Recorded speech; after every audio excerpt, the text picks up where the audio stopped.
अस्सलाम वालेकुम। मेरी बेगम है, ये शुगर दी मरीज़ है। शुगर की वजह तो लत्त कटी गई है। हार्ट दी मरीज़ है ते घर किराए दा परेशान है। माली हालात भी परेशान ने। 4 बच्चे ने, जिन्हां च एक बड़ी बेटी की शादी कर ली, बाकी 2-3 छोटे ने।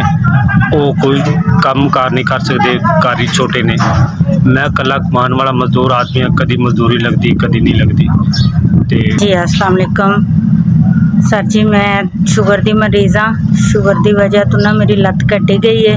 हार्ट का भी है मसला, गुर्दियां दी भी है प्रॉब्लम।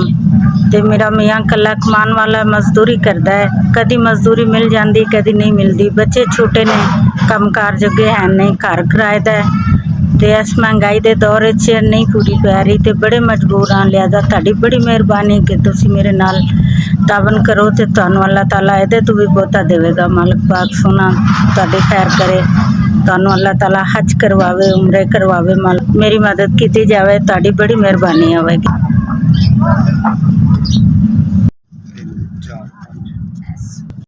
SBS साड़ी 5000 की मदद की है।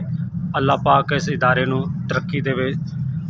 अल्लाह पाक इन्हों इस तो भी उत्ते रिज़्क अता फरमाए। गरीबां मस्कीनां की मदद करते हैं। अल्लाह पाक इन्हों इस तो भी दुगनियां तरक्की अता फरमाए। SBS इदारे वालिਆਂ ने मेरी 5000 रुपया दवाई वास्ते मदद की। अल्लाह ताला तुहानू कामयाबियां अता करे। अल्लाह ताला तुहानू इहदे तो वध तरक्कियां अता करे, ऊपर तो ऊपर लै जावे। मालिक पाक तुहानू बहुता देवे।